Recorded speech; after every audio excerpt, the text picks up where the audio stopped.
Descriptive ইংলিশের ক্লাসে আমি রয়েছি তোমাদের সঙ্গে পার্থপ্রতিম স্যার। তোমাদের বেশ কয়েকদিন ধরেই ডেসক্রিপটিভের ক্লাস আমি দিচ্ছি। এর আগে তোমাদের ট্রান্সলেশন রাইটিং হয়েছে, প্রেসি রাইটিং হয়েছে, রিপোর্ট রাইটিং রয়েছে, করানো হয়েছে। বেসিক যে ফান্ডামেন্টালগুলো সেগুলো অলরেডি আগে আমরা ডিসকাস করেছি।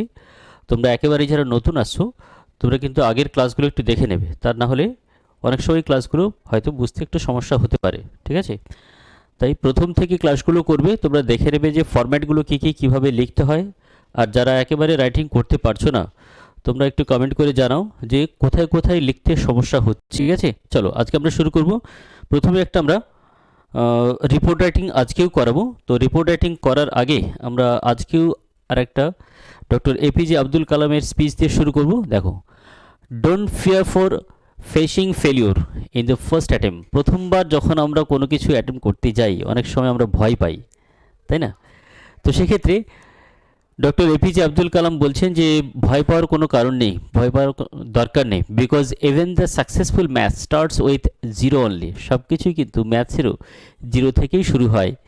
তাই যখনই আমরা নতুন কোনো কিছু ভাবছি, নতুন কোনো কিছু শুরু করছি, সেক্ষেত্রে প্রথম থেকে ভয় পাওয়ার কোনো কারণ নেই। তার কারণ সব কিছুই কিন্তু আমরা জিরো থেকেই শুরু করতে পারি। তাই চেষ্টা করবে তোমরা যারা জিরো থেকে শুরু করছো, ভয় পাওয়ার কোনো কিছু নেই, আমরা এগিয়ে যাব, ঠিক তাই তো? বেশ, দেখো এর আগে আমরা রিপোর্ট রাইটিংয়ের ফরম্যাট ডিসকাস করেছিলাম। তোমাদের যে ধরনের রিপোর্ট থাকে এক্সামগুলোতে মেনলি সেটা নিউজ স্টোরি থাকে। তো নিউজ স্টোরির ক্ষেত্রে তোমরা অনেকেই হয়তো বই থেকে পড়ে মুখস্থ করার চেষ্টা করছো, তোমাদের হাতের সামনে যে বইগুলো রয়েছে, কিন্তু সেই বইগুলোতে বেশ কিছু জায়গায় ভুল থাকে। সেটাও আমি আগের দিন বলেছিলাম যে কোন কোন পার্টগুলোতে তোমাদের লেখাটা ঠিক হবে না, বা অনেকে লিখতে গিয়ে দেখা যাচ্ছে শুধুমাত্র ডেসক্রিপশান দিচ্ছ, সেক্ষেত্রে রিপোর্ট রাইটিংয়ের ফরম্যাটটা কিন্তু ঠিকঠাক ফলো হচ্ছে না, সুতরাং তুমি ভালো মার্কস পাবে না। আরেকটা ব্যাপার অনেকেই করে যে রিপোর্ট রাইটিং করতে গিয়ে তার সেই ফরম্যাটটা অনেক ক্ষেত্রে এসে রাইটিংয়ের মতো হয়। মানে শুধুমাত্র ডেসক্রিপশান দিলে কিন্তু হবে না, রিপোর্ট রাইটিংয়ের ফরম্যাটটা সম্পূর্ণ আলাদা। তো এটাকে ডেভেলপ করার জন্য তোমরা রেগুলার একটুখানি নিউজ পেপার পড়ো। নিউজ পেপারের যে পার্টগুলোতে এই ধরনের মানে নিউজ স্টোরি রয়েছে, সেই নিউজ স্টোরিগুলো তোমরা একটুখানি বেছে নাও এবং সেই ধরনের নিউজগুলো একটু পড়ো। নিউজটা যখন তুমি পড়ছো, আচ্ছা নিউজ পেপার, ইংরেজি নিউজ পেপার পড়ার ক্ষেত্রে যে সমস্যাগুলো আসে সেগুলো একটু বলে দিই। তোমরা যদি এটাকে একটু মেনটেন করো, অনেকে হয়তো ভাবে যে ইংরেজি নিউজ পেপার নিলে বোধহয় একটা সারাদিনের ব্যাপার, একটা খবরের কাগজ পুরোটা পড়তে হয়তো সারাদিন চলে যাচ্ছে, সময় নষ্ট হচ্ছে, সেক্ষেত্রে কী করব? তো সেক্ষেত্রে খুব সহজেই যে কাজটা করা যেতে পারে, যদি খুব সমস্যা থেকে থাকে, নিউজ পড়তে সমস্যা থেকে থাকে, তাহলে তোমরা একটা বাংলা নিউজ পেপারের সঙ্গে সঙ্গে একটা ইংরেজি নিউজ পেপার পড়তে পারো। মানে ওই খবরটা প্রথমে বাংলাতে একটু পড়ে নাও, তুমি বিষয়টা বুঝতে পারলে, ঘটনাটা কি আগে থেকেই জানতে পারলে, এইবারে তুমি যখন ইংরেজিতে নিউজটা ওখানে পাবে, খুঁজতে হবে, খুঁজলেই পেয়ে যাবে।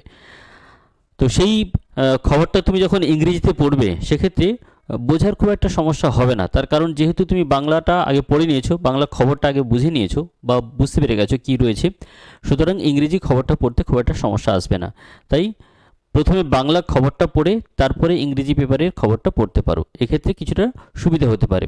শুধু তাই নয়, তোমাদের বাংলাতেও যাদের পরীক্ষা রয়েছে সেক্ষেত্রে বাংলা প্রতিবেদন থাকে, সুতরাং তুমি বাংলা খবরের যে ফরম্যাটটা সেখানেও তোমরা ওটাও শিখতে পারবে।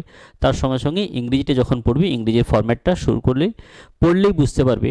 এবারে পড়ার সময় তোমাদের যে বিষয়গুলোকে মনে রাখতে হবে সেটা একটু বলে দিই। যে তুমি যখন একটা ইংলিশ নিউজ পেপার পড়ছো, কোন কোন বিষয়গুলোকে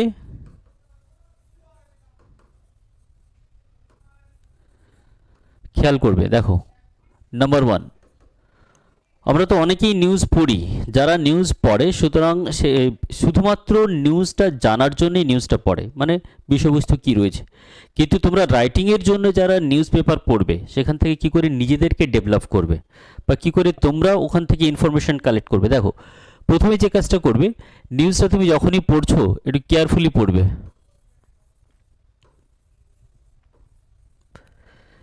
কেয়ারফুলি নিউজটা পড়বে কিভাবে? দেখো, ফার্স্ট অন্ততপক্ষে একটা, দুটো বা তিনটে লাইন তুমি পার্টস অফ স্পিচ আইডেন্টিফাই করবে। পার্টস অফ স্পিচ, যে সেন্টেন্সগুলোতে কী ধরনের পার্টস অফ স্পিচ ইউজ হয়েছে, কোনটা noun, pronoun, adjective, verb, adverb, দুটো বা তিনটে সেন্টেন্সের এটা ফাইন্ড আউট করার চেষ্টা করবে। এটা অনেকেই তোমরা কিন্তু সমস্যা হতে পারে। আমি এটার ক্লাস দিয়েছি, how to identify parts of speech in a sentence. সুতরাং ওই ফর্মেটটা, ওই ক্লাসটা তোমরা একবার দেখে নিও কীভাবে আইডেন্টিফাই করতে হয়। পার্টস অফ স্পিচ আইডেন্টিফাই করতে পারলে তুমি খুব সহজে ভোকাবুলারির অ্যাপ্লিকেশনটা বুঝতে পারবে যে একটা শব্দকে কীভাবে সেন্টেন্সে ইউজ করা হচ্ছে। তাহলে প্রথমে দেখব পার্টস অফ স্পিচ নাম্বার 2। এবার যেটা দেখতে হবে সেটা হচ্ছে সেন্টেন্স কনস্ট্রাকশন। এখানে বলে দিই, সেন্টেন্সের কনস্ট্রাকশন মানে সেন্টেন্সে কী ধরনের সেন্টেন্স তৈরি রয়েছে, সেটা সিম্পল সেন্টেন্স না কমপ্লেক্স না কম্পাউন্ড, চিনতে পারছো কিনা দেখো। যদি চিনতে না পারো তাহলে কিন্তু তোমাকে গ্রামারের ফর্মটা ভালো করে আগে জানতে হবে। সিম্পল সেন্টেন্স কাকে বলে, কমপ্লেক্স কাকে বলে, কম্পাউন্ড কাকে বলে, এগুলোর উপরেও আমি অবশ্যই ক্লাস তোমাদের দেবো। তাহলে আইডেন্টিফাই করতে হবে যে কী ধরনের সেন্টেন্স কনস্ট্রাকশনটাকে প্রথমে আইডেন্টিফাই করতে হবে। সেটা যদি চিনতে না পারো তোমার লেখার ক্ষেত্রেও সমস্যা হবে। সুতরাং সেন্টেন্সটা যেভাবে দেওয়া রয়েছে কি করে বুঝবে সিম্পল সেন্টেন্স না, সিম্পল সেন্টেন্সের মধ্যে দেখো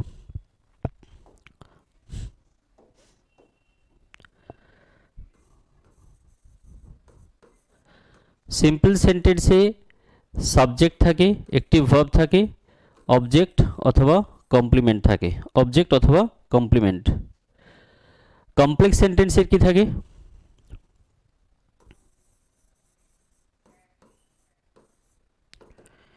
কমপ্লেক্স সেন্টেন্সে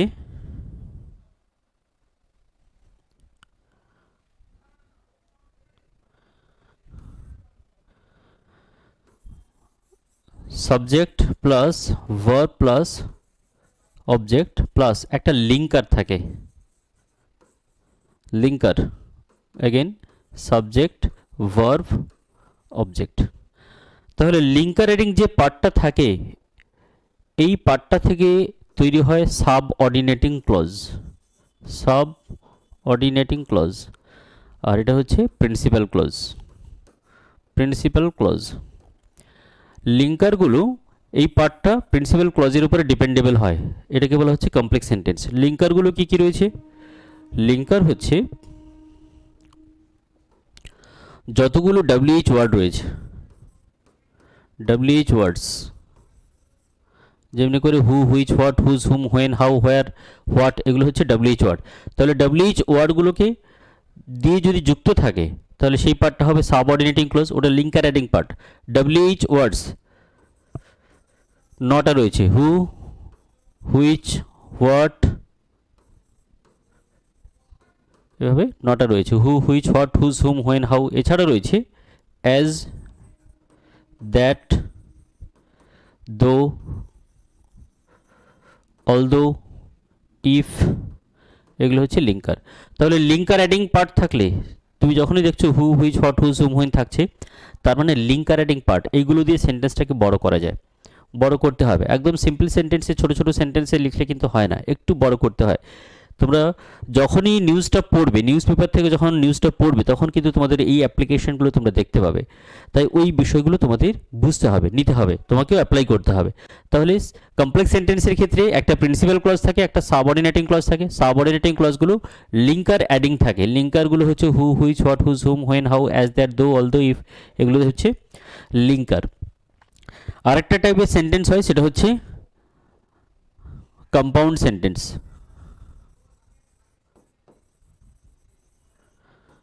দেখো কম্পাউন্ড সেন্টেন্সে ঠিক একই রকম, কিন্তু এখানে ক্লজটা একটু আলাদা থাকে। একটা প্রিন্সিপাল ক্লজ থাকে, ওয়ান প্রিন্সিপাল ক্লজ, এবং তার সঙ্গে একটা কোঅর্ডিনেটিং ক্লজ থাকে, কোঅর্ডিনেটিং ক্লজ। কীভাবে থাকে দেখো, সেন্টেন্স স্ট্রাকচারে থাকে subject plus verb plus object plus এখানে থাকে বাইন্ডার। কম্পাউন্ড সেন্টেন্সগুলো বাইন্ডার অ্যাডিং হয়, বাইন্ডার হচ্ছে and, but, so, yet, or, therefore, এগুলো বাইন্ডার থাকে again subject plus verb plus object. তাহলে দেখো এই স্ট্রাকচারগুলো তোমাদের যদি ধারণা না থাকে তাহলে কিন্তু এগুলো প্রথমে তৈরি করতে হবে, তার কারণ এগুলো রাইটিংয়ের জন্য কাজে লাগবে, সেটা যে ধরনের রাইটিং হোক না কেন, সেটা শুধুমাত্র রিপোর্ট রাইটিং নয়, report writing, precis writing, translation writing সব ক্ষেত্রেই এই অ্যাপ্লিকেশানগুলো কিন্তু তোমাদের লাগবেই। কারণ তুমি যে সেন্টেন্সটা রয়েছো সেটা সবসময় ওইভাবেই লিখছো বা লিখবে তা নয়, ওটাকে চেঞ্জ করে তুমি লিখতে পারো নিজের মতো করে। তাই নিজের মতো করে সেন্টেন্স লিখতে হলে তোমাদের এই কনস্ট্রাকশনসগুলোকে ভালো করে বুঝতে হবে। Simple sentence structure, complex sentence structure and compound sentence. Simple সেন্টেন্সের ক্ষেত্রে কোনো লিঙ্কার বা বাইন্ডার থাকে না, কোনো ক্লজ থাকে না। কমপ্লেক্স সেন্টেন্সে একটা প্রিন্সিপাল ক্লজ, একটা সাবঅর্ডিনেটিং ক্লজ থাকে। আর কম্পাউন্ড সেন্টেন্সে থাকে একটা প্রিন্সিপাল ক্লজ, এটা হচ্ছে প্রিন্সিপাল ক্লজ। আর বাইন্ডার অ্যাডিং যে পার্টটা থাকে এটাকে বলা হয় কোঅর্ডিনেটিং ক্লজ। এই কোঅর্ডিনেটিং ক্লজগুলো যুক্ত থাকে কি দিয়ে? বাইন্ডারগুলো হচ্ছে and, but, so, yet, or, therefore. তাহলে সেন্টেন্স স্ট্রাকচার বুঝতে হবে। দেখো শুধুমাত্র মুখস্থ করে কিন্তু রাইটিং স্কিল ডেভেলপ করা যায় না। মুখস্থ করতে হবে ঠিকই, কিন্তু কয়েকটা পার্ট হয়তো বুঝতে হবে। গ্রামারের ফর্ম কিন্তু বুঝতে হবে, গ্রামারের অ্যাপ্লিকেশনই হচ্ছে রাইটিং স্কিল। তাই রাইটিং ইমপ্রুভ করতে হলে গ্রামারের ফর্ম কিন্তু সঠিকভাবে জানতে হবে। তাহলে প্রথমে দেখব পার্টস অফ স্পিচ আইডেন্টিফিকেশন। একটা সেন্টেন্সের মধ্যে নাউন, প্রোনাউন, অ্যাডজেক্টিভ, ভার্ব কীভাবে রয়েছে সেটা দেখব। এরপরে দেখব সেন্টেন্স কনস্ট্রাকশন, সেন্টেন্সের স্ট্রাকচারটা কী রয়েছে, কী ধরনের সেন্টেন্স রয়েছে। নাম্বার 3। এরপরে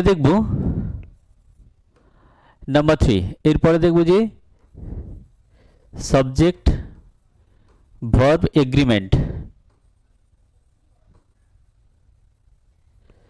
অর্থাৎ কী ধরনের সেন্টেন্সের সাবজেক্ট কী রয়েছে এবং তার ভার্ব কীভাবে ইউজ হচ্ছে। সাবজেক্ট ভার্ব এগ্রিমেন্ট কিন্তু প্রত্যেকেই ভালো করে জানতে হবে, তা নাহলে লেখার ক্ষেত্রে গ্রামারে ভুল হবেই, তুমি অ্যাপ্লাই করতে পারবে না। সঠিকভাবে অ্যাপ্লিকেশনটা কিন্তু ভীষণভাবে জরুরি।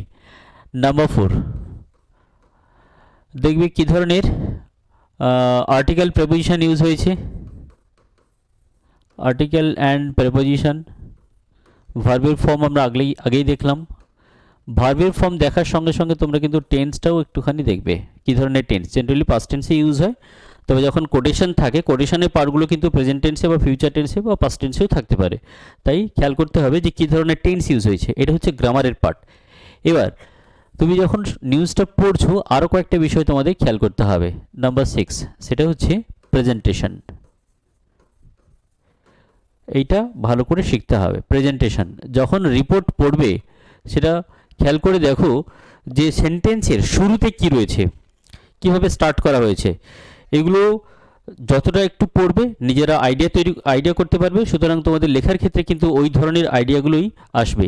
তাই একেবারে তুমি যদি শুধু মুখস্থ করার উপরে ভরসা করো তাহলে কিন্তু অনেক সময় বিপদে পড়তে পারো, সমস্যায় পড়তে পারো।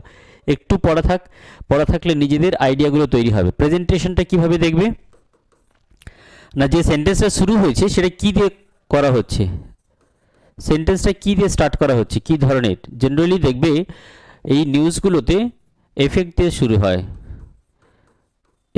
শুরু হয়, অর্থাৎ যদি কোনো ঘটনার ডেথ থাকে, ক্যাজুয়ালিটি অথবা কোনো ইনজিওর্ড থাকে তাহলে সেটা দিয়েই মেনশন করা থাকে। এফেক্ট যদি ডেথ থাকে অবশ্যই মেনশন করতে হবে, বা ইনজিওর্ড যদি থাকে তাহলে সেটা দিয়ে শুরু হয়। বেশিরভাগ ক্ষেত্রে এটা দিয়ে শুরু হয়। আবার কখনো রেফারেন্স দিয়ে শুরু হয়, মানে আগে একটা ঘটনা ঘটে গেছে, সেই ঘটনার পুনরাবৃত্তি হচ্ছে, সুতরাং সেক্ষেত্রেও এই ধরনের একটা ঘটনা থাকতে পারে। স্টার্টটা হয় এফেক্ট দিয়ে শুরু হতে পারে অথবা প্রিভিয়াস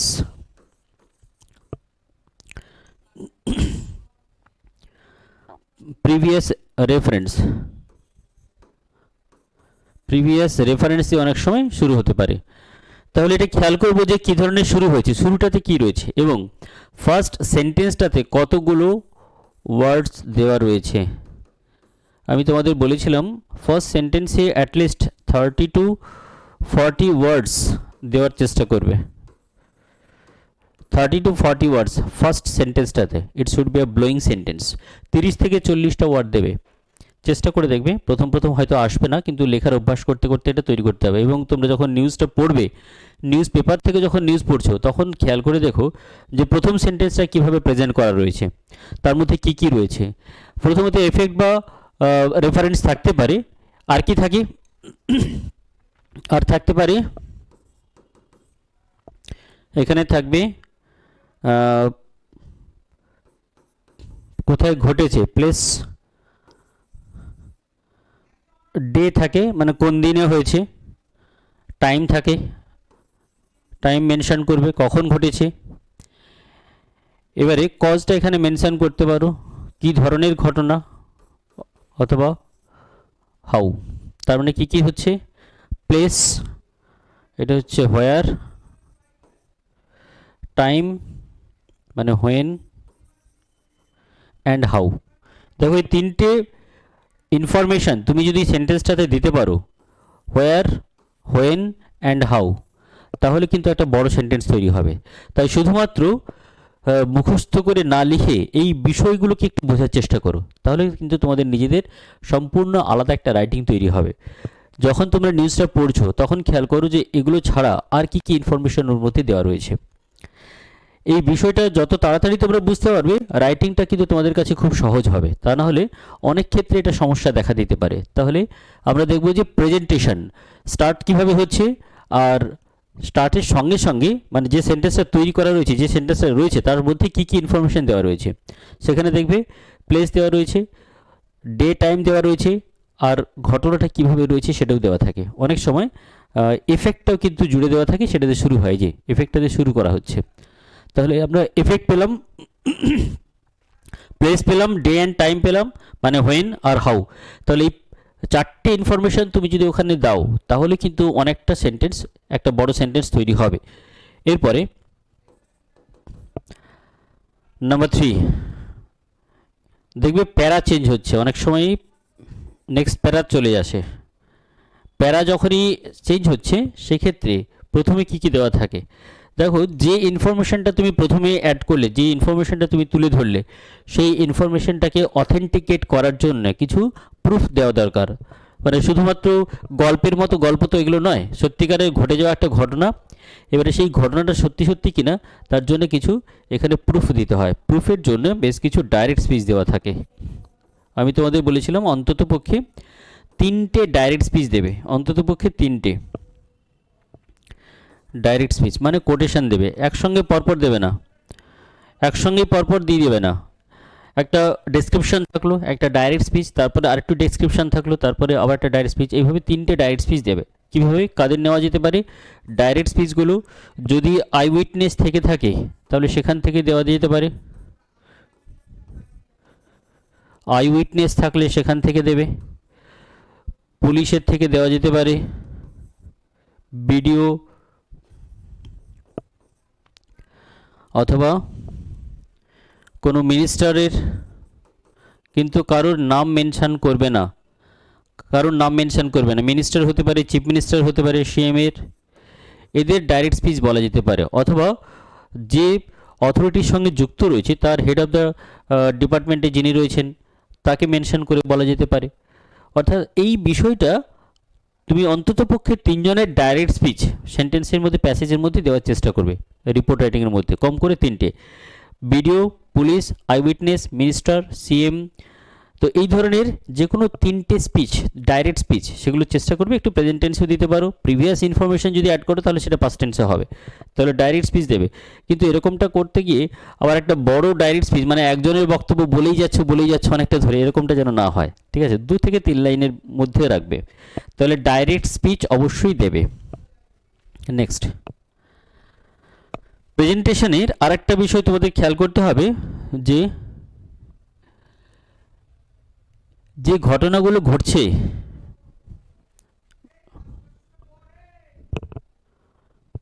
নাম্বার 6 পার্ট চলছে এটা, ঠিক আছে। দেখো ইভেন্টস বা ইনফরমেশন যেগুলো রয়েছে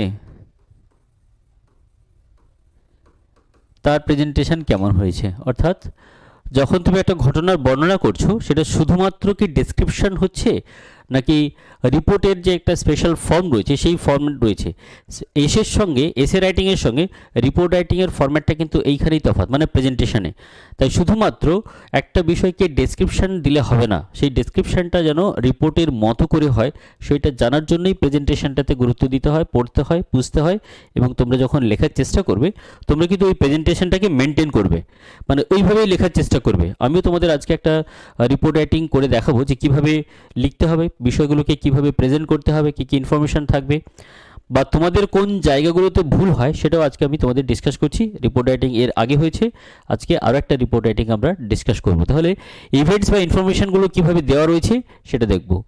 দেখো, এরপরে যে ঘটনাটা দেওয়া রয়েছে তার এফেক্টটা তো আমরা আগে দিয়েছি। এখানে ডিটেল এফেক্ট আবার একবার দেওয়া যেতে পারে। তুমি যদি ফার্স্ট লাইনটাতে একটা লাইনের একটা ইনফরমেশন এফেক্টটা যদি দাও, সেটা দেওয়ার পরে পরে এফেক্টটা কিন্তু আরও ডিটেলে দেবে, মানে এখানে আর কি কি ঘটনা ঘটেছে, ওর মধ্যে কারা কারা ইনভলভমেন্ট রয়েছে, কি ছিল, সেগুলো দিতে হবে। এর সঙ্গে public activity 9, public activity, police activity,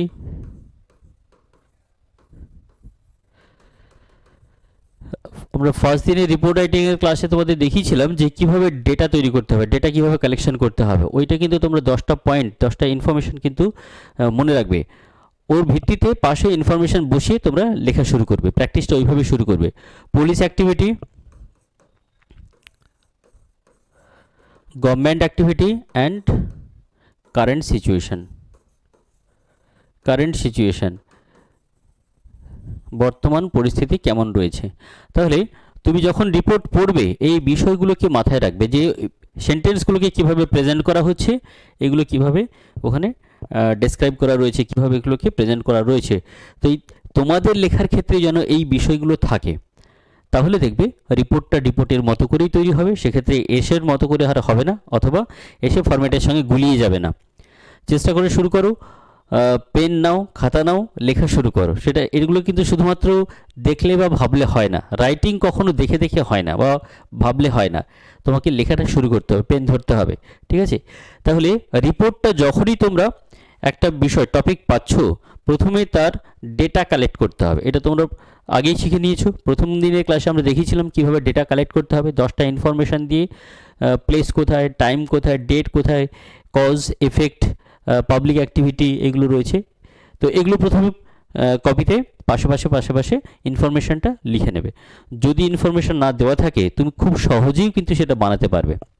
যারা এর আগের ক্লাসটা দেখোনি একবার দেখে নাও, তারপরে তোমরা শুরু করবে, ঠিক আছে। তাহলে পাশে ইনফরমেশান বসালে নিউজ পড়া যখন তুমি পড়ছো এই বিষয়গুলো দেখবে ওইভাবেই রয়েছে। তাহলে নিউজ পেপারের মতো হতে হবে তোমার রাইটিংটা। সেটা শুধুমাত্র তোমার নিজের মতো নয়, পেপারে যেভাবে, নিউজ পেপারে যেভাবে পাবলিশ হয়, যেভাবে তোমরা পড়ছো, ঠিক তোমাদের রিপোর্ট রাইটিংয়ের ড্রাফট যেটা তৈরি করছো সেটাও যেন ওর মতো হয়, সেই বিষয়টাতে খেয়াল করতে হবে। প্রথম একটু সমস্যা আসতে পারে, সেন্টেন্স মেকিংয়ের সমস্যা আসতে পারে, ভোকাবুলারি খুঁজে পাবে না, কোন শব্দটা দেবো, কিভাবে দেবো, টেন্সের অ্যাপ্লিকেশনে ভুল হতে পারে, বা লেখার ক্ষেত্রে ভুল হয়তো হয়েই যাচ্ছে, ক্লজের অ্যাপ্লিকেশন হয়তো ভুল হয়ে যাচ্ছে। এগুলো ভয় পেয়ে থেমে থাকলে কিন্তু হবে না। যারা ইমপ্রুভ করতে চাইছো রেগুলার প্র্যাকটিস করো, পেন ধরো, রাইটিং শুরু করো, দেখবে আস্তে আস্তে করে তোমার ইমপ্রুভমেন্ট আসবে, তুমি বুঝতে পারবে। এবারে তোমার রাইটিংগুলোতে ঠিকঠাক হয়েছে কিনা সেটা বোঝার জন্য তোমরা কি করবে, সেটার জন্যে একটা জিনিস তোমরা করতে পারো, যে যখনই তোমার রাইটিংটা কমপ্লিট হলো ওই দিনই সঙ্গে সঙ্গে কিন্তু কারেকশন করার চেষ্টা করবে না। অন্ততপক্ষে পরের দিনে একটুখানি দেখো যে এই বিষয়গুলো ঠিকঠাক আছে কিনা। নাম্বার 1, প্রথমেই তুমি যেটা দিয়ে স্টার্ট করেছো সেই স্টার্টটাতে কতগুলো ওয়ার্ডস দিয়েছো, কি টেন্স ইউজ করেছো, অথবা ভার্বের অ্যাপ্লিকেশন যদি থাকে তাহলে সাবজেক্ট ভার্ব এগ্রিমেন্টটা ঠিকঠাক রয়েছে কিনা, ভার্বগুলো একবার পড়ে দেখো। সেন্টেন্সটা যেখানে লিখেছো তাতে সেই সেন্টেন্সটা কী ধরনের সেন্টেন্স তৈরি করেছো, মানে সেটা কি সিম্পল, কমপ্লেক্স নাকি কম্পাউন্ড, কী ধরনের সেন্টেন্স তুমি লিখেছো বা তুমি সেটা চিনতে পারছো কিনা, সঠিকভাবে তার অ্যাপ্লিকেশন হয়েছে কিনা। আর ওই যে প্লেস, টাইম, কজ, এফেক্ট এগুলো ফার্স্ট সেন্টেন্সটাতে মেনশন রয়েছে কিনা। এরপরে যখন ডাইরেক্ট স্পিচ দিয়েছো সেখানে তার টেন্সগুলো ঠিকঠাক হয়েছে কিনা, সেন্টেন্সগুলোর অ্যাপ্লিকেশন, গ্রামারের অ্যাপ্লিকেশন, প্রেজেন্টেশন, এইগুলো তুমি যখন নিজেই পড়বে তুমি বুঝতে পারবে যে তোমার রাইটিংটা ঠিকঠাক হয়েছে কিনা, তুমি নিজে স্যাটিসফাই হয়েছো কিনা। তোমার লেখাতে তুমি যদি স্যাটিসফাই হও তাহলে বুঝতে পারবে তোমার লেখাটা ঠিকঠাকই রয়েছে। বেশ, তাহলে এইভাবে নিজেদেরকে একটু ইমপ্রুভ করা যেতে পারে। কিন্তু প্রথমে নিউজ কিছু পড়ো। আর তোমাদের আবারও বলছি, বেশ কিছু বই তোমাদের যেগুলো হাতের কাছে রয়েছে সেই বইগুলোতে কিন্তু অনেকে ফরম্যাট ভুল রয়েছে। তাই বই থেকে নিউজ না পড়ে নিউজ পেপার থেকেই নিউজ পড়ার চেষ্টা করো। সেখানে তুমি সঠিক ফরম্যাটটা পাবে, প্রেজেন্টেশন পাবে, ওয়ার্ডের অ্যাপ্লিকেশন, ভোকাবুলারি পাবে। নতুন নতুন যে শব্দগুলো পাচ্ছ সেটা তুমি একটু ডায়েরিতে বা খাতা নোট করে রাখতে পারো, সেখান থেকে ওই শব্দগুলোকে তুমি ইউজ করতে পারছো কিনা সেটা দেখো। কিন্তু ইনভলভ হতে হবে, ঠিক আছে? পড়াশুনোর মধ্যে ইনভলভ হতে হবে, পড়তে হবে, সিরিয়াসলি করতে হবে। দেখো, সারা পেপারে সব খবর তো তোমার পড়ার দরকার নেই।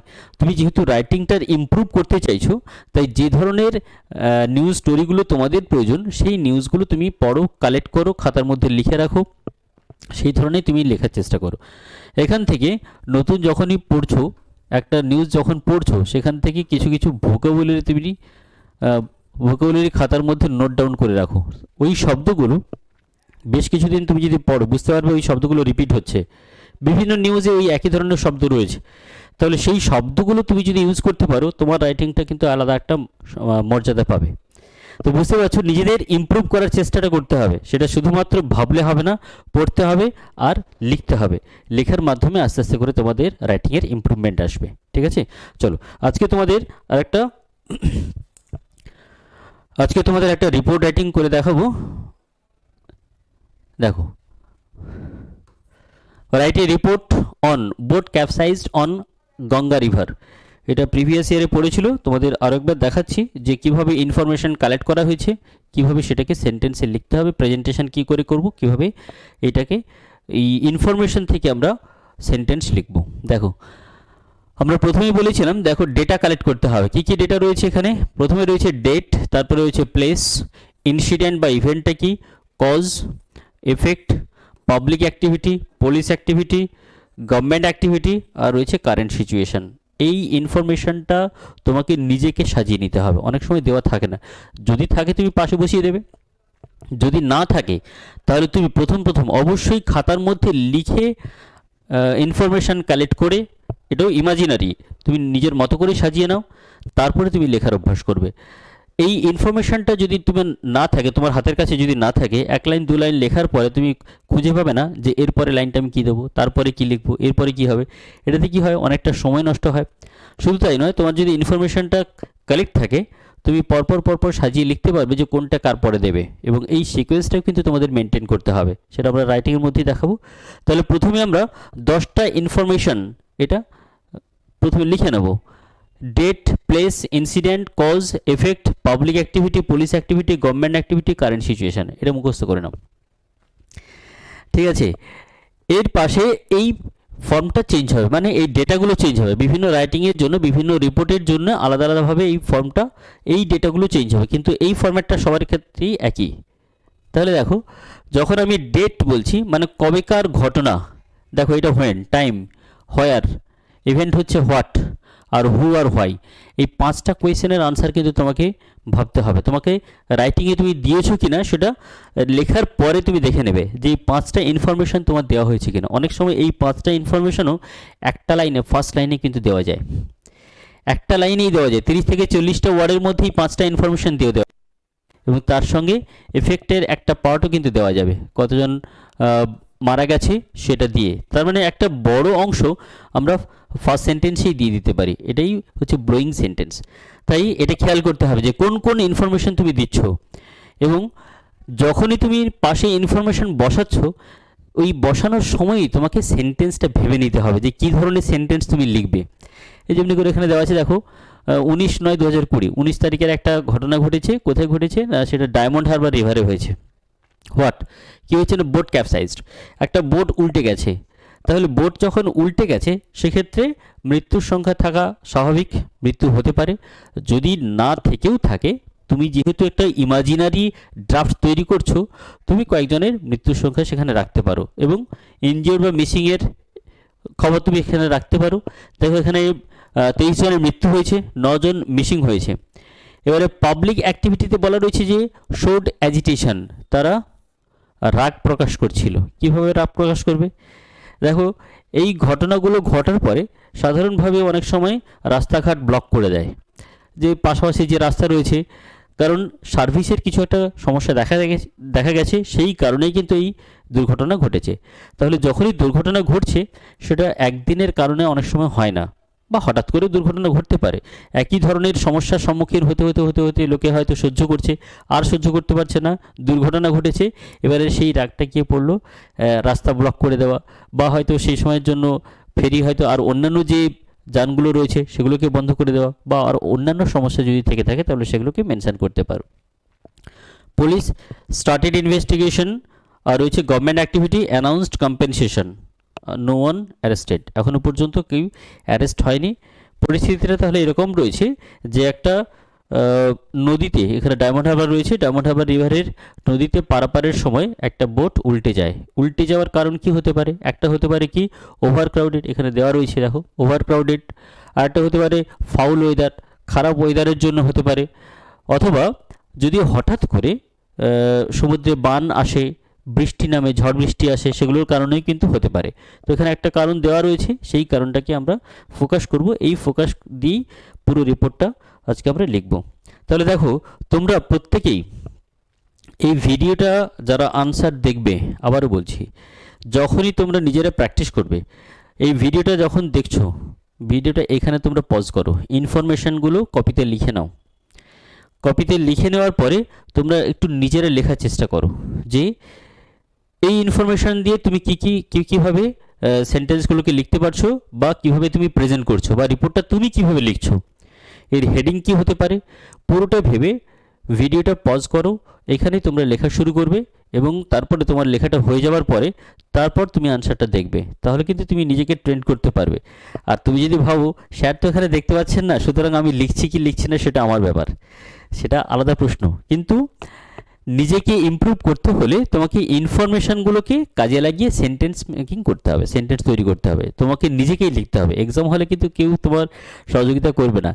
তাই ইনফরমেশানগুলো রেখে এখান থেকে ডেটা নিয়ে প্রথমে ভিডিওটাকে এখানে পজ করে নিজেরা লেখার অভ্যাস করো, তারপরে তুমি আনসারটা দেখবে যারা রেকর্ডেড ক্লাস দেখছো, ঠিক আছে?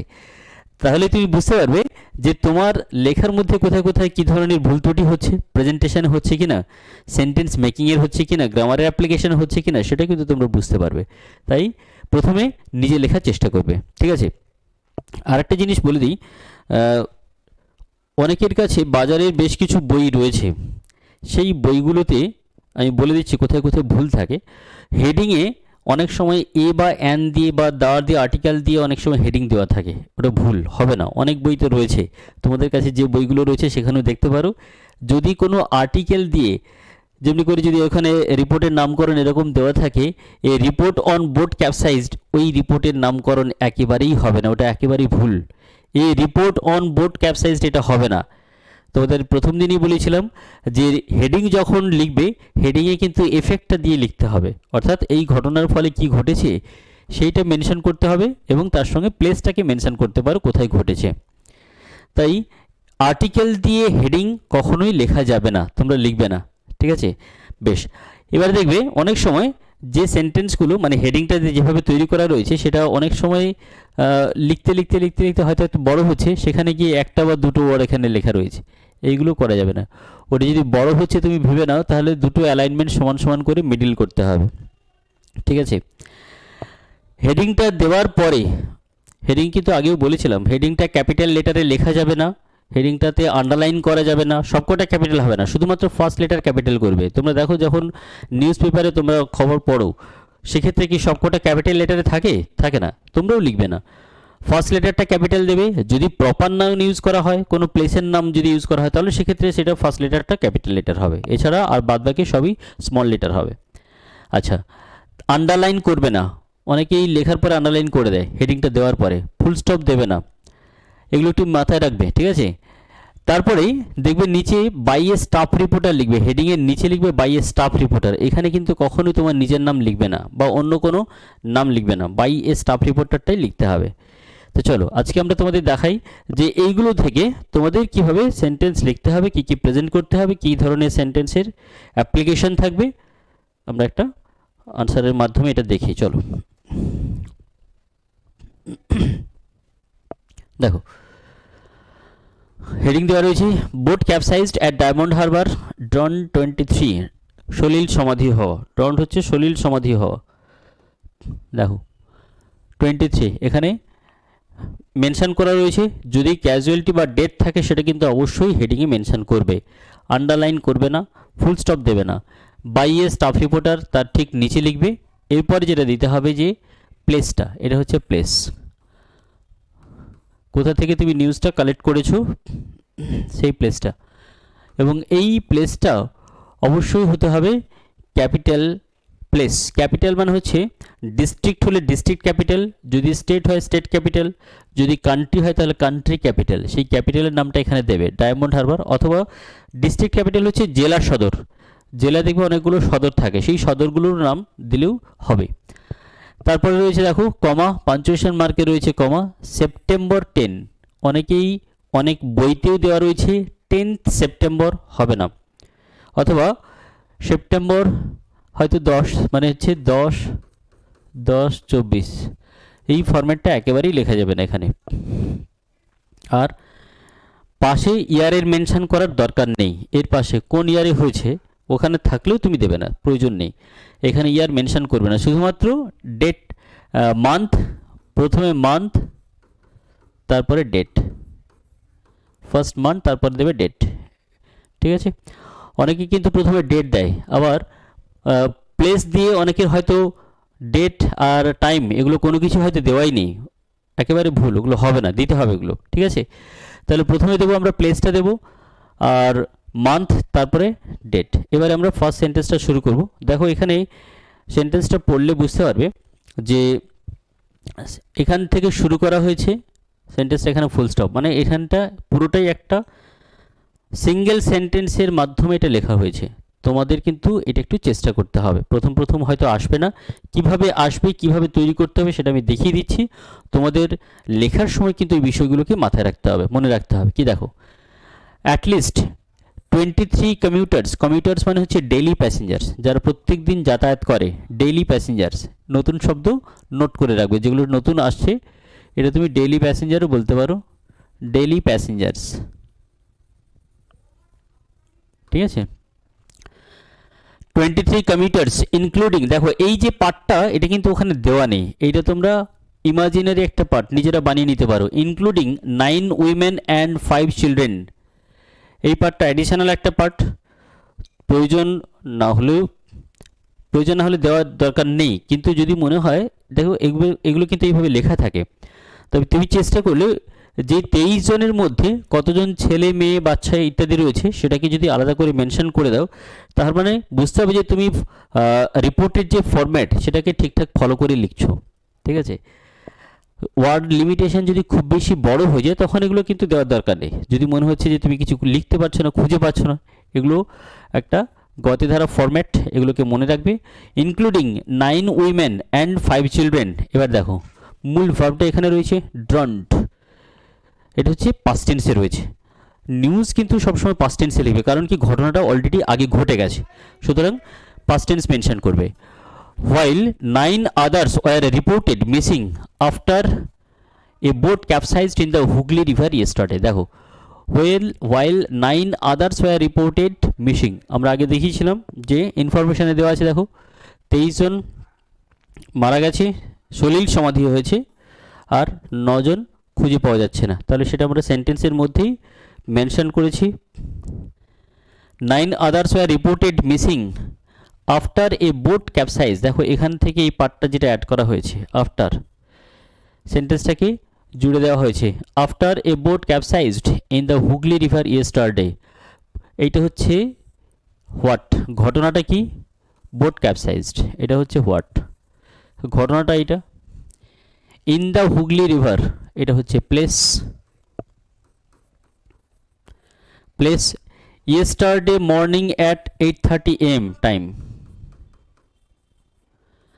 এবং এটা একটা জিনিস তোমাদের মাথায় রাখা দরকার, যখন সেন্টেন্সে এই অ্যাডভার্বগুলো, এগুলো কিন্তু অ্যাডভার্ব, এই অ্যাডভার্বগুলো যখন সেন্টেন্সে ইউজ করছো, এটা একটা গ্রামারের ফরম্যাট রয়েছে, MPT, এই ফরম্যাটে লিখতে হবে। অর্থাৎ প্রথমে হচ্ছে ম্যানার, ঘটনাটা কেমন ঘটনা, সেখানে তুমি ডিভাস্টেটিং ইনসিডেন্ট বলতে পারো, তাহলে সেটা ম্যানার হচ্ছে। তারপরে দেবে place, P for place and T for time, এটা হচ্ছে sequence.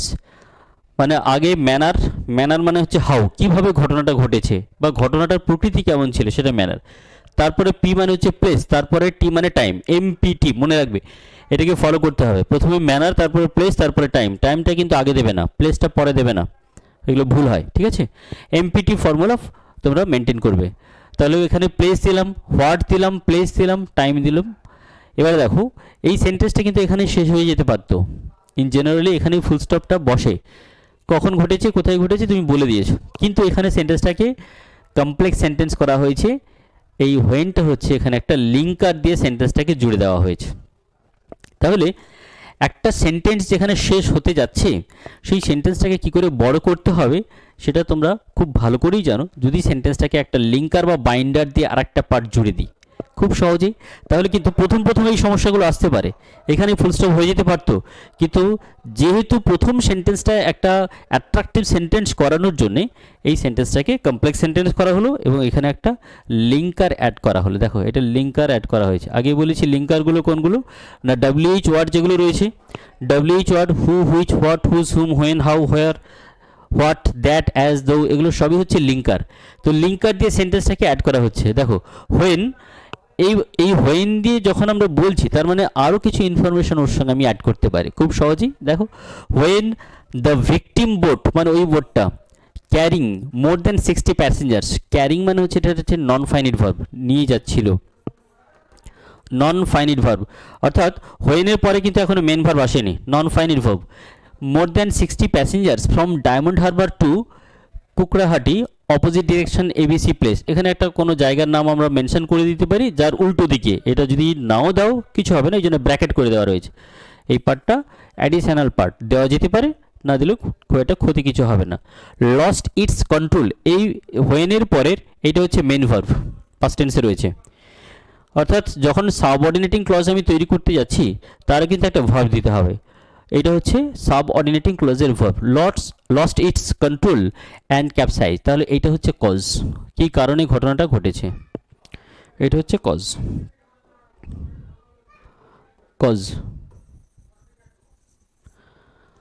And capsized at a little distance from the shore. তাহলে দেখো একটা সেন্টেন্সের মধ্যেই আমরা অনেকগুলো ইনফরমেশান দিয়ে একটা বড় সেন্টেন্স তৈরি করতে পেরেছি। এটা হয়তো প্রথম তৈরি হয় না বা আসে না, কিন্তু তোমরা যদি রেগুলার প্র্যাকটিস করো, অভ্যাস করো, তাহলে কিন্তু এই বিষয়গুলো খুব সহজেই চলে আসবে। ইনফ্যাক্ট সেই জন্য আমি বলেছিলাম, তোমরা যদি কিছুদিন নিউজ পেপার পড়ো বা নিউজ স্টোরিগুলোকে একটু কালেক্ট করে তোমরা যদি পড়ো, তাহলে দেখবে যে এই ধরনের সেন্টেন্সগুলো তোমরাও কিন্তু বানাতে পারবে, তোমরা খুঁজে পাবে, তোমরাও লিখতে পারবে।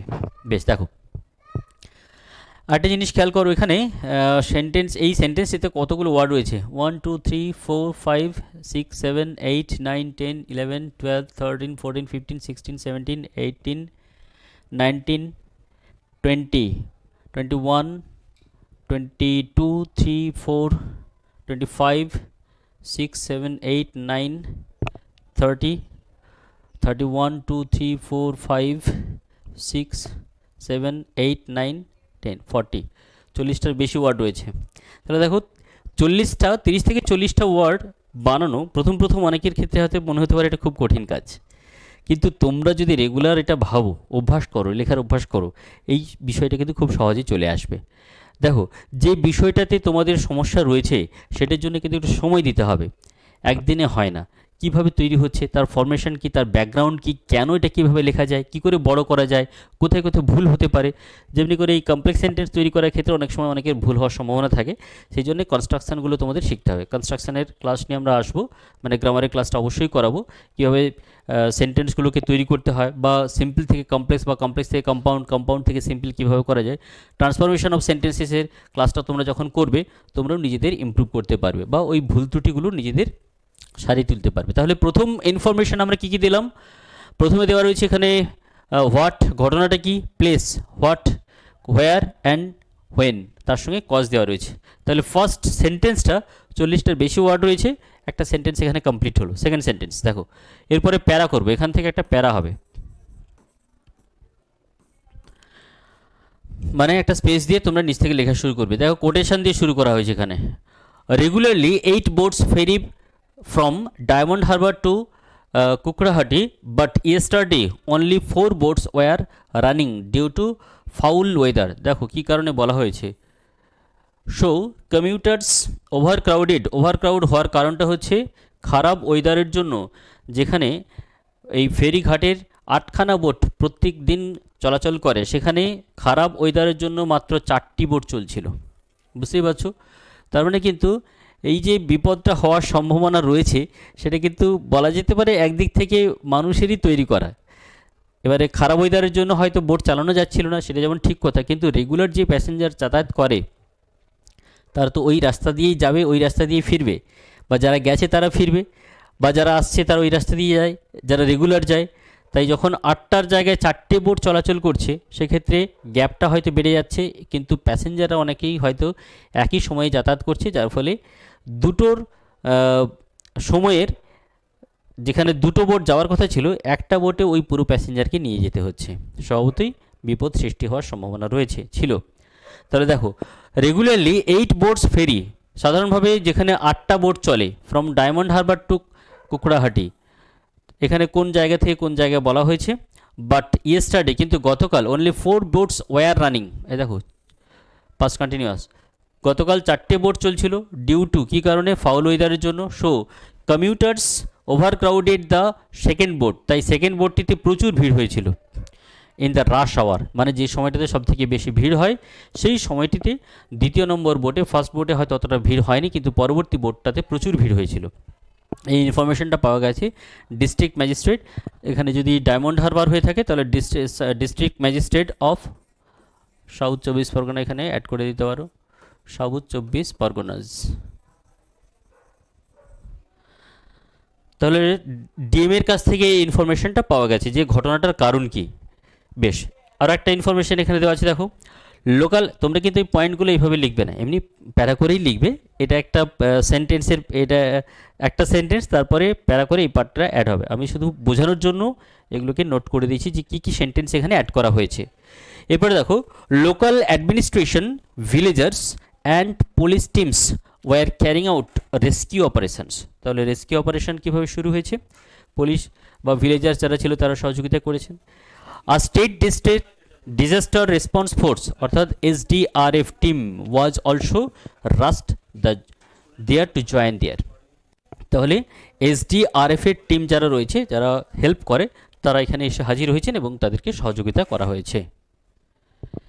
বেশ, এরপর দেখো এখানে আরও একটা কোটেশন দিয়ে, সেকেন্ড কোটেশন, আগে একটা আমরা ডাইরেক্ট স্পিচ দিয়েছি, সেখানে ডাইরেক্ট স্পিচে কোটেশনের মাধ্যমে দেওয়া ছিল, এখানে আর একটা স্পিচ রয়েছে, some bodies are still missing though we have deployed divers to find them said a police। দেখো, তাহলে যাদের পুলিশ পার্সোনেল, যাদের ডাইরেক্ট স্পিচের কথা বলা হয়েছিল, আগে আমরা ডিস্ট্রিক্ট ম্যাজিস্ট্রেটের একজন ইনফরমেশান আমরা দিয়েছি।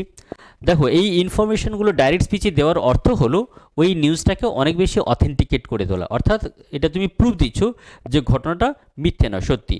সব ঘটনাটাই কিন্তু বানানো, এই ঘটনাগুলো ঘটে ঠিকই, কিন্তু তোমরা যখন রিপোর্টটা বানাচ্ছ সেটা একটা ড্রাফট রিপোর্ট, এটা কিন্তু একটা ইমাজিনারি ড্রাফট, সত্যিকারের নয়। কিন্তু রাইটিংয়ের মধ্যে বা ইনফরমেশনের মধ্যে এমন যেন কিছু অবস্থা না থাকে যেটা কিন্তু ওই ঘটনার সঙ্গে মিল নয়, গল্প বলে যেন মনে না হয়, যেন সত্যিকারেরই মনে হয়, সেভাবেই তোমাকে লিখতে হবে, সেভাবেই তোমাকে প্রেজেন্ট করতে হবে। তাহলে এক্ষেত্রে আরেকটা পুলিশ ইনফরমেশান আমরা পেলাম যে some bodies are still missing. Quotation করা হয়েছে, একটা জিনিস খেয়াল করো, এখানকার যে ভার্বটা ইউজ করা হচ্ছে আর স্টিল মিসিং, আগের পেজটাতেও দেখো, যখনই ডাইরেক্ট স্পিচ ইউজ করা হচ্ছে, এখানে রেগুলারলি 8 boats ফেরি প্রেজেন্ট টেন্সে রয়েছে। দেখো, এইগুলো অনেক সময়ই ভুল হয় লিখতে গিয়ে, পুরোটা যেহেতু পাস্ট টেন্সে বলা হয়, ডাইরেক্ট স্পিচে অনেকে পাস্ট টেন্সে লিখে দেয়, লিখলে হবে না, এটা সাধারণ ঘটনার কথা বলা হচ্ছে। আরও দেওয়া আছে ইয়েস্টারডে অনলি 4 boats, এই দেখো সাধারণভাবে 4টি বোট যাতায়াত করে প্রেজেন্ট টেন্সে, কিন্তু গতকাল, তাহলে যেহেতু এখানে আমি টাইম মেনশন করছি ইয়েস্টারডে, তাই এখানে পাস্ট টেন্সে হয়ে গেছে। এই জন্যই আগেই বলেছিলাম যে কোটেশনের স্পিচটা ডিপেন্ড করছে কে কী ধরনের স্পিচ বলছে। বর্তমান ঘটনা, রেগুলার অ্যাক্টিভিটি, তাই প্রেজেন্ট টেন্সে রয়েছে। গতকালকের ঘটনা সঙ্গে সঙ্গে পাস্ট টেন্স হয়েছে, এইগুলো ভুল হয়। এগুলোই তোমাদের খেয়াল করতে হবে। রাইটিংয়ের ক্ষেত্রে এগুলো অনেকে মনে থাকে না যে কীভাবে লিখছি, কোন টেন্সে লিখছি, কী ধরনের ভার্ব ইউজ করছি। রেগুলারলি 8 বোটস, সাবজেক্ট প্লুরাল, খেয়াল করো এই সাবজেক্টটা হচ্ছে প্লুরাল, সাবজেক্ট প্লুরাল, এই জন্য এখানে ফেরি করা হয়েছে প্রেজেন্ট টেন্সে, ভার্ব ফেরি। যদি 1 বোট হতো তাহলে ফেরিজ হতো, থার্ড পারসন সিঙ্গুলারে এস বাই এস যোগ হতো। বুঝতে পারছো, এই বিষয়টাই কিন্তু তোমাদের লেখার সময় অনেকেরই মনে থাকে না। স্বভাবতই সেন্টেন্স মেকিংয়ের ক্ষেত্রে ভুল হচ্ছে, টেন্সের অ্যাপ্লিকেশানে, গ্রামারের অ্যাপ্লিকেশানও ভুল হয়ে যাচ্ছে। বুঝতে পারছো? তাহলে সাবজেক্ট ভার্ব এগ্রিমেন্ট টেন্স এগুলো অবশ্যই খেয়াল করতে হবে। শুধুমাত্র মুখস্থ করলে হবে না, শুধুমাত্র লিখলে হবে না, এই বিষয়গুলো সম্বন্ধে গ্রামারের ফর্মগুলো কিন্তু তোমাদের সুন্দরভাবে আগে শিখে নিতে হবে। তারই অ্যাপ্লিকেশন হচ্ছে এগুলো। এই দেখো, এটা পাস্ট টেন্স হয়েছে, due to foul weather show commuters crowded, এটাও পাস্ট টেন্সে হয়েছে, কারণ কি এটা ইয়েস্টারডে ঘটনা, সিম্পল পাস্ট ইউজ করা হয়েছে। বেশ, আবার এই সেন্টেন্সটা যখন আসছে দেখো, ওয়ার ক্যারিং পাস্ট টেন্সে হয়েছে। এখানে যেই না ডাইরেক্ট স্পিচ এলো, সাম বডিজ আর স্টিল মিসিং, এখনও পর্যন্ত সেগুলো মিসিং, এখনও পর্যন্ত খুঁজে পাওয়া যায়নি। And we have diploid, present perfect tense, we have diploid diverse to find them, তার মানে আমরা ডাইভার্সদেরকে, ডাইভার্স হচ্ছে ডুবুরিদের নিয়োগ করা হয়েছে সেখানে ওদেরকে খুঁজে পাওয়ার জন্য করা হয়েছে। প্রেজেন্ট পারফেক্ট কেন, নাকি কোটেশনের মধ্যে রয়েছে, তাই। ক্লিয়ার হয়েছে বিষয়গুলো? কেন এগুলো ভুল হয় বা তোমরা কেন ভুল করছো একটুখানি খেয়াল করো, তোমরা নিজেরাও কিন্তু এগুলো ইমপ্রুভ করতে পারবে। Next, area DSP ABC set, দেখো কারোর নাম মেনশন করা হয়নি, এবিসি অথবা XYZ অবশ্যই দেবে, এবিসি অথবা XYZ এইগুলো তোমরা মেনশন করবে। The bodies were said that bodies were handed over to families after autopsy and they have lodged a case against the boat's sailor and owner, যারা বোট চালক এবং ওনার যারা রয়েছে তাদের বিরুদ্ধে একটা কেস লজ করা হয়েছে, এই ইনফরমেশনটা দিয়েছেন। দেখো এটাকেও আমরা কিন্তু ডাইরেক্ট স্পিচও করতে পারতাম, এটাও দেওয়া যেতে পারে, ডাইরেক্ট স্পিচ দিলেও এটা ভুল হবে না। The bodies were found and the owner, এটাকেও আমরা ডাইরেক্ট স্পিচ দিতে পারি, এটাকেও ডাইরেক্ট স্পিচ করলেও অসুবিধা হবে না। তাহলে দেখো আমরা 3টে ডাইরেক্ট স্পিচ অলরেডি দিয়েছি, এখানে দেওয়া হয়নি তার কারণ এখানে একটা রয়েছে তাই ওটা দেওয়া হয়নি, ওটা ইনফরমেশন করলেও হবে, অথবা সেড দ্যাট যদি তুমি বলে দাও তাহলে কিন্তু ডাইরেক্ট স্পিচ আর মেনশন করার প্রয়োজন হবে না। দেখো ফার্দার ইনফরমেশন, হি সেড মানে তিনি আরও জানিয়েছেন, of the 23 bodies which have been retrieved 16 are men. এই দেখো ওদের মধ্যে আবার ক্যাটাগরাইজ করা হচ্ছে যে 23 জনের মধ্যে যারা বডি পাওয়া গেছে তাদের মধ্যে 16 জন হচ্ছে পুরুষ, 4 are women and 3 are of children, অর্থাৎ 3 জন শিশু রয়েছে, 5 জন মহিলা রয়েছে আর 16 জন রয়েছে পুরুষ রয়েছে। তাহলে যে কজনের বডি পাওয়া গেছে সেটা সম্বন্ধেও একটা সেন্টেন্স কিন্তু বানানো যায়। দেখো ইনফরমেশান তুমি অনেকভাবেই দিতে পারো, ঠিক আছে, তো খেয়াল করতে হবে যে কোন ইনফরমেশানগুলো এই নিউজটার জন্যে প্রয়োজন রয়েছে বা প্রয়োজন আছে। দেখো, chief minister XYZ while terming the incident sad and unfortunate, chief minister এই বিষয়টিকে, ঘটনাটিকে তিনি আখ্যা দিয়েছেন খুবই দুঃখজনক ঘটনা বা আনফর্চুনেট ঘটনা। অ্যানাউন্সড ₹1 লাখ এক্স গ্রাসিয়া, অথবা এখানে তুমি বলতে পারো কি কম্পেনসেশন, ঠিক আছে, কম্পেনসেট করতে পারো ভার্বের ক্ষেত্রে, অথবা x gratia to the king of each deceased মানে হচ্ছে যারা ডেড হয়েছে, যারা মারা গেছে, যারা মৃত ব্যক্তি তাদের ফ্যামিলিকে, কিন মানে হচ্ছে তাদের ফ্যামিলিকে, ডিসিজড মানে হচ্ছে মৃতের পরিবারকে এই টাকাটা প্রদান করা হচ্ছে। হি অলসো ইনস্ট্রাক্টেড, তিনি আরও জানিয়েছেন, the district officials to speed up the relief and rescue efforts, অর্থাৎ যে রেস্কিউ অপারেশন যেটা শুরু করা হয়েছে সেই রেস্কিউ অপারেশনটা যেন খুব দ্রুত সম্পন্ন করা হয় তার জন্য তিনি আবেদন করেছেন, তিনি ইনফর্ম করেছেন, তিনি ইনস্ট্রাক্ট দিয়েছেন। তাহলে দেখো পুরো রিপোর্টটা আমরা তৈরি করলাম, একটা রিপোর্ট মানে ফরম্যাট সহ কি কি বিষয় তোমাদের মাথায় রাখতে হবে, ডাইরেক্ট স্পিচ কীভাবে দিতে হবে, কিভাবে প্রেজেন্টেশনটা থাকবে, প্রথমে কে থাকছে, মাঝে কে থাকছে, শেষে কে থাকছে। বেশ, তাহলে আজকের এই রিপোর্ট রাইটিংটা তোমরা এখান থেকে নতুন কিছু ইনফরমেশান পেয়েছো কি না একটু কমেন্ট করে জানাবে। তোমাদের আর কি ধরনের ক্লাস লাগবে, কোথায় কোথায় কার কার ভুল হচ্ছে তোমরা একটু কমেন্ট করে অবশ্যই জানাও। আজকে এই পর্যন্তই থাক। তোমরা প্রত্যেকেই ভালো করে প্রিপারেশান নাও, ভালো করে নিজেদের তৈরি করো। ঠিক আছে, থ্যাংক ইউ এভরিবডি।